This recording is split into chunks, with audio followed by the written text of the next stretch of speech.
How integral was Steve to the building blocks of what you guys ultimately achieved? Everything, man. My greatest mistake was letting Steve go. He is the owner of the Dallas Mavericks, a self-made billionaire, and as his Twitter profile photo will remind you, NBA champion in 2011. Welcome back to Canada, Mark. Well, I guess sort of welcome back, as much as you can. Thanks, Arash. Thanks for having me, buddy. You got it, man. Look, Mark, with no playoff hoops to watch, it feels like everyone's locked in to the last dance. I think what a lot of people don't know is that here in Toronto, back in May of 2012, I think it was, Dirk had one night of his bachelor party here that you guys actually called the last dance. Yes. So if you're you were there for that one. So if you're a basketball fan, what would you rather, a night with Dirk and that crew for the last dance, or being holed up in Vegas with Rodman for a weekend in the middle of the season? You know what? I don't remember much about either. Because I spent nights with Dirk in Vegas and with Rodman in Vegas, and Dirk's bachelor party was a you-know-what show extraordinaire. So, but I think I go with Dirk. Dennis is a little bit too much. Dennis was crazy, but Dirk is Dirk. So, and we're a lot closer. So it was a lot of fun. With this show, Mark, I think a lot of basketball fans are just thrilled to get a peek behind the curtain. As an owner who's won a championship and seen so much, has anything surprised you from this show yet? Oh yeah, it's a lot different. The renegotiation. I mean, like I've had guys like need a break, like Rodman going to Vegas and stuff like that, and you deal with that. But now there's a different type of pressure with social media than there was then with just traditional media. So when you'd see Michael walk out, there'd be hundreds of cameras. Now there's 20 cameras. You'd see Scottie Pippen taking his time to come back. Then it'd be talk on sports radio. Now you'd be getting crucified on everybody's social media. Sure. And there'd be 100 memes about you, and your brand would suffer. And back then, you really didn't have brands. Michael selling shoes was a big first step towards that, and he was certainly a pioneer. But there was just a different set of considerations. When Scottie was upset about his contract, and rightfully so, it was awful, but he didn't really have a lot of other income options. And that's just different today. So, Mark, let's get to it. I mean, look, only 8 weeks ago, Rudy Gobert's test comes up positive. You're courtside at an NBA game. Word comes down, the league is shutting down. It feels like half a lifetime ago, and it's only been a couple of months. What have you learned through all this from a leadership standpoint, from an economic perspective, that may not have been on your radar of how life would be if not for this pandemic? Well, it's all new, right? I've never seen so much uncertainty on a global scale. Mm-hmm. We've all had our personal tragedies. We've had our family tragedies, and that's unbearable in a lot of respects. But we've never seen a circumstance where we're all in the same boat around the world with no real answers and hoping for answers. And that uncertainty, as somebody who's a business guy, always trying to find the answers, that's maddening to me, but it's also opportunity.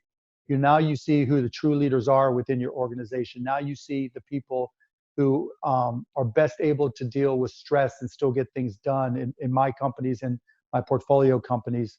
Now you see people who, can deal with difficult situations and try to make, and really a better way to put it, people who are compassionate and kind and look to help other people. It's where the real heroes rise. And somebody said to me, none of us can be heroes unless we're all heroes. And whether it's a business or a country, that's certainly true, because right now, because this is a virus, we're so dependent on our neighbors to treat us with respect, to try to keep us safe. And, it's just so different. But, it's illuminating, like for the reasons I mentioned and many more. Well, your approach seemed different right from the jump. Almost immediately when the NBA hit pause, you sat at the podium and said, look, we've already started the wheels in motion for a plan in place to help our arena workers who aren't making a lot of money, just to try and make ends meet. when some of the things were coming up that we might not play games, and this was yesterday, I reached out to the folks at the arena and our folks at the Mavs to find out, what it would cost to financially support people who aren't going to be able to come to work. They get paid by the hour, and this was their source of income. And so we'll do some things there. We may ask them to go do some volunteer work in exchange, but we've already started the process of having a program in place, and I don't have any details to give, but it's certainly something that's important. Do you believe that should be an obligation for the owners in professional sports to provide for so many who make that in-stadium experience happen? An obligation? No, I never want to commit other people's money. And, I think there's the misperception that every professional sports team owner, whether it's the NHL, NBA, whatever, are going to be fine financially through this, and they're not. There will be, and I'm not going to get into names or sport or anything, but, there are owners in various professional sports that are dependent on income, and there is no income any longer. And so it's very difficult for me to tell them how to spend their money, not knowing their circumstances. When along the way, since you guys already had the plans in place to get going, when along the way did you start getting the sense that this COVID is going to have a huge impact on sport? Really, I wasn't sure. I mean, I feel embarrassed to say that I didn't take it as seriously as I should. Like a lot of people, I thought, okay, it was analogous to the flu. We'll see what happens. It's the whole, it can't happen to us type syndrome. Right. And then that night, March 11th, it hit home, and then just talking to people and talking to guys. And to take a step back, I remember, obviously there's a lot of discussion. And before Rudy tested positive, I remember saying to Michael Finley before we walked out to the court, I come out right after the national anthem saying, you know what, I don't even know if it's going to be half full or nobody's there at all. And I walk out and it was packed. There wasn't an empty seat. And it's like, okay, I thought to myself, well, maybe this is the wisdom of the crowd telling me something. And then the cancellation, and it was just, crazy from there. I mean, it was stunning. And, because as I mentioned, I wasn't sure who would be there and everything. I obviously had given thought to things I need to do for my businesses and what would happen if things got worse. And that's where, we had talked about helping out the employees, helping out the community, not firing or laying anybody off because, my financials were good enough, but it was still absolutely stunning. Mark, your voice carries a lot of weight publicly. I mean, partly I'm sure because of your story, partly because we see you everywhere on so many different media platforms, not just sports, but entertainment, and news, and even in the political realm. I'm wondering how much you think that winning that championship in 2011 has to do with it. I mean, Pat Riley and Mike Krzyzewski have made millions because they go speak to corporations about leadership and about winning, and they obviously have the rings to back it up. Do you think that title puts you kind of in that private club that No, No? I've got one. It's a nice one. It's Right. a pretty one.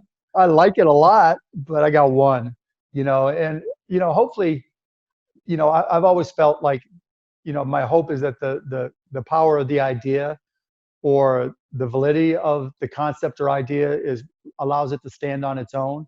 Obviously, with my platform, that amplifies it some, but, my hope is that if I say something stupid, people tell me it's stupid. And if I say something smart, people, take it as being smart and hopefully put it to use. So, I don't try to say, hey, don't you know who I am? And because I'm me, you got to listen to me. To me, that's all garbage. I'm just as capable of saying stupid things as anybody else. And so hopefully the quality of ideas is what, stands up for itself. Well, let's talk about that a little bit, because over the last couple of months, some of your tweets have really started to make me wonder about what the sports world is going to look like. Well, in addition to what the world's going to look like when we get out of this thing. I want to paraphrase your tweet back from April 4th, where you said, when we look back in 5 years, we'll realize 10 or 20 amazing companies started that changed the world. Now, understanding that there's already a space with gaming in the sports universe, how may we consume sports in your mind down the road? What new things may come up out of this that you may have thought of? I think, we'll consume them in a lot of the same ways in terms of transport, right? Hopefully we'll get back to going to games and being excited and feeling that energy when we walk into an arena. And we'll consume them on linear TV and in streaming. But rather than just getting one perspective, I think you'll get 3, 4, 5 different ways of watching a game, maybe even more, because there was a day where bandwidth was constrained and there was only so many different ways to broadcast, just like now. Right. Radio now has video, which now has podcasts, which now gets seen everywhere, as opposed to listening on, just in your house, on a radio, physical radio, or in your car. And so things will continue to evolve. And so I think you'll see the Twitch version of the NBA. You'll see a YouTube type star version of the NBA. You'll see the old school Van Gundy version of the NBA. And there's many different ways as people want to consume it. There's also ways to introduce augmented reality so that we can overlay data or overlay fun things, overlay animations. You'll see microtransactions. So if you see something you like, you can download it immediately onto your phone or PC or device. You'll see virtual reality so that, if you're into fantasy sports or gambling, you'll see a 2-dimensional screen in front of you rather than a VR type presentation of a game. But if you look right, there's your fantasy sports. If you look left, there's all the bets you made. If you look up, there's the data that fits the bets that you made to see how you're doing. So we'll adapt technology so people get to consume games how they want it, where they want it, in the way they want it. And that was another thing that you talked about. You said when things get back, it won't be business as usual. It will be America 2.0. In addition to how we consume, how do you see sports 2.0 unfolding? It's going to be interesting. It really will depend on whether or not we have a vaccine or not. I mean, hockey, people are spitting and blood's everywhere all the time. And basketball, there's so much contact and breathing, you're banging up against each other and your breath is going out there. And so we're going to need to either put ourselves in a quarantine environment where everybody's tested so that contact and close encounter, if you will, all that breath and aerosol of whatever's in your body isn't dangerous, or we'll have to change, or we'll get a vaccine and then it makes it a mood issue and we'll go back to the way we were. I saw you on CNN last week and you said you're optimistic that there's going to be basketball again played in front of no fans, but for broadcast only. Has anything progressed on that end? Not that I'm aware of. I mean, look, every single day we see progress scientifically and medically in what we know about the vaccine. We just don't have that final solution in terms of vaccines and therapies yet. You hear about drugs being tested and trials being held, and that's all hugely positive. But the minute those, get to the point where we know their efficacy and we know the therapies and what they solve, and we can start formulating, a plan to come back, then everybody's going to know. It's not like we have any inside information that others don't. We're listening the same way everybody else is. Along with the NFL, along with the English Premier League, I'd say the NBA has a television rights and streaming rights deal that is the envy of so many leagues globally. What kind of money are we talking about if medically it gets to the point where basketball can't happen, can't be broadcast the rest of this season and playoffs in terms of dollars lost? I don't know the exact number, but it's far greater than zero. Yeah. It's not going to be a good circumstance for everybody because that's kind of how our business is built. And every professional sport has some balance of media income, sponsorship income, and gate attendance income, and all three are impacted significantly by this. So our hope is that we get a vaccine sooner than later. And let me just say this: I have complete confidence in our scientists and whether they're American, Canadian, or whoever, that we're going to come up with a vaccine. Everything I've seen, read, and heard really points to hopefully something by the end of the year that, will be at least as effective as the flu vaccine, and then therapies to deal with the symptoms. So I'm really hopeful and actually confident that we'll be able to get back on the ice, get back on the field, and get back on the court. Yeah, and Mark, that's not news. I mean, you've been very supportive of what the medical community has done, what the scientific community has done, but you have openly questioned the leadership from a government standpoint on social media and in other interviews. What has you most disappointed from that front as somebody who is front and center in a leadership position? Too much yelling and screaming at each other. For a while when this first hit, we were all in it together. we looked at Dr. Fauci and Dr. Birx. We saw, pressers every day that were illuminating, and then they kind of devolved into, it's not my fault. And it's not just the president. It's, McConnell and Schumer and Pelosi and McCarthy. There's nobody that's not doing it that's in the public eye. And that's really disappointing. We're not getting clarity. We're not getting leadership. We're not getting candor. We're not getting honesty. We're not getting transparency. It doesn't seem like anybody's being authentic. It's just everybody's looking to place blame.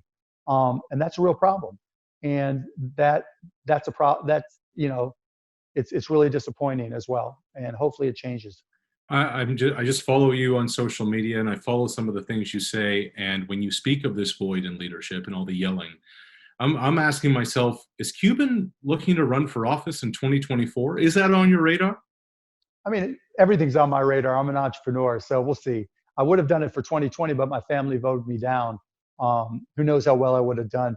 But yeah, it's something I'm considering. And look, I'm not here ever in any setting to say I'm the best candidate. I don't think I am the best candidate out of all the potential people out there.